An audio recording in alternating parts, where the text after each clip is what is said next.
Viewers, আমি তোমাদের অসীম sir বলছি। আজকে ইতিহাসের লাস্ট মিনিট সাজেশন নিয়ে আলোচনা করছি। 4 মার্কস এবং 8 মার্কসের তোমরা অবশ্যই ভালো করে গুরুত্ব সহকারে দেখে যাবে। এগুলো প্রচুর ইম্পর্টেন্ট, মোস্ট ইম্পর্টেন্ট, এবং আমি 2025 লিখে দিয়েছি, অর্থাৎ তোমরা বুঝতেই পারছো কতটা ইম্পর্টেন্ট। তোমরা কালকে কমেন্ট করে আমাকে অবশ্যই জানিও। আর তোমাদের এই যে প্রথম অধ্যায় থেকে তোমাদের 4 মার্কসের প্রশ্ন হয়, 8 মার্কের নয়। তাই তোমাদের এই যে প্রথম চ্যাপ্টার থেকে কয়েকটি মাত্র প্রশ্ন তুলে ধরা হয়েছে, যেগুলো হলো সম্প্রকাশ, বঙ্গদর্শন প্রতিষ্ঠাতা, তারপর হচ্ছে নারী ইতিহাস টিকা, সরকারি নথিপত্র এবং বিপিনচন্দ্র পালের আত্মজীবনী 17 বছর। এবং দ্বিতীয় চ্যাপ্টার থেকে তোমাদের যে প্রশ্নগুলো বলা হচ্ছে সেগুলো অত্যন্ত গুরুত্বপূর্ণ। যেমন 1 নম্বর প্রশ্ন, হুতুম প্যাঁচা নকশা, এটি তো প্রচুর ইম্পর্টেন্ট, দেখতেই পাচ্ছ তোমরা, 5 স্টার দেওয়া আছে 2025। তারপরে শিক্ষা বিস্তার রাজা রামমোহন রায়ের ভূমিকা, তারপরে হচ্ছে উচ্চশিক্ষা বিস্তারে কলকাতা মেডিকেল বিশ্ববিদ্যালয় এবং কলকাতা মেডিকেল, প্রচুর ইম্পর্টেন্ট কলকাতা মেডিকেলটি, অবশ্যই দেখে যাবে। তারপরে ওই যে উডের নির্দেশনামা, এটা অবশ্যই দেখে যাবে। লাস্টে 5 নম্বর প্রশ্নটা একবার দেখে নেবে। 3 অধ্যায় থেকে তোমাদের প্রচুর ইম্পর্টেন্ট, একেবারে মোস্ট ইম্পর্টেন্ট। 1855 খ্রিস্টাব্দে এই যে সাঁওতালরা বিদ্রোহ করেছিল কেন, এটি প্রচুর ইম্পর্টেন্ট। তারপরে এই যে নীল বিদ্রোহে বাংলায় শিক্ষিত বুদ্ধিজীবী সম্প্রদায়ের কীরূপ ভূমিকা ছিল, তার সাথে সাথে এটা 4 এবং 8-এর আসতে পারে, 1 স্টার দিয়েছি। তার সাথে টিকা, ওয়াহাবি, বারাসাত, এটা অবশ্যই ভালো করে দেখে যাবে। তার সাথে সাথে ফরাজি আন্দোলন 4 চ্যাপ্টার, অর্থাৎ চতুর্থ চ্যাপ্টার থেকে অবশ্যই দেখে যাবে। মহারানী ঘোষণাপত্র আর আনন্দমঠ এবং ভারত সভা, এই যে মহারানী ঘোষণাপত্র ঐতিহাসিক তাৎপর্য, এটা কিন্তু অবশ্যই দেখে যাবে। আমি 3 স্টার দিয়ে রেখেছি। আর এই শ্রী রামকৃষ্ণেরটা লাস্টেরটাও একটু দেখে নেবে, 1 স্টার দেওয়ানো আছে।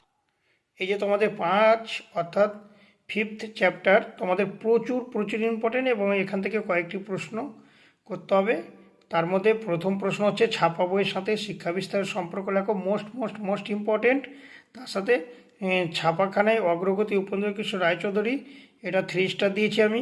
এবং বাংলায় কারিগরি বিকাশে বিটিআইয়ের ভূমিকা মোস্ট ইম্পর্টেন্ট, আমি 2025 5 স্টার 1 দিয়েছি। তাতে বিজ্ঞান চর্চায় বসু বিজ্ঞান মন্দিরের ভূমিকা খুব ভালো করে দেখে যাবে, এটা আমি 5 স্টার নাম্বার 3 দিয়েছি। টিকা, জাতীয় শিক্ষা পরিষদ অবশ্যই, এবং শেষের 6 নম্বর কোশ্চিন, বেথুনের কি ভূমিকা গ্রহণ করেছিল, এটা অবশ্যই নারী শিক্ষা বিস্তারে, এটা তোমরা দেখে যাবে। এবং তার সাথে সাথে 6 চ্যাপ্টারের অবশ্যই দেখবে works and presents party 2025 3 star আমি দিয়ে রেখেছি।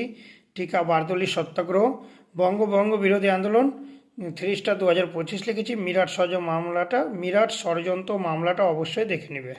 এই যে 7ম চ্যাপ্টার থেকে অধ্যায় থেকে আমি তোমাদের যেগুলো প্রশ্ন তুলে ধরেছি অত্যন্ত গুরুত্বপূর্ণ, মানে কি আর বলবো, তোমরা কালকে প্রশ্ন দেখলেই বুঝতে পারবে।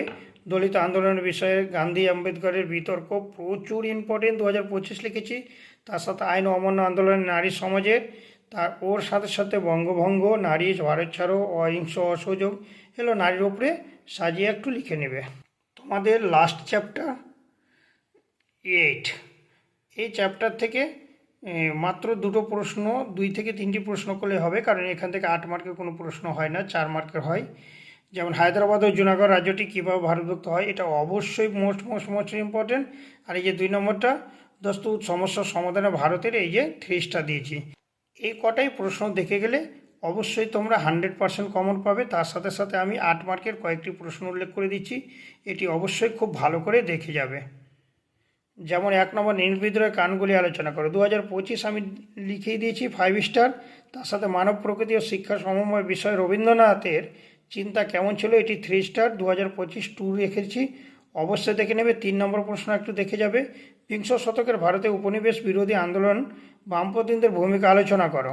তার সাথে আরেকটি প্রশ্ন যেটি আমি লিখিনি, অবশ্যই তোমরা করে নেবে, সশস্ত্র বিপ্লবের নারীদের ভূমিকা আলোচনা করো, এটা 7ম চ্যাপ্টার থেকে তোমরা অবশ্যই দেখে নেবে।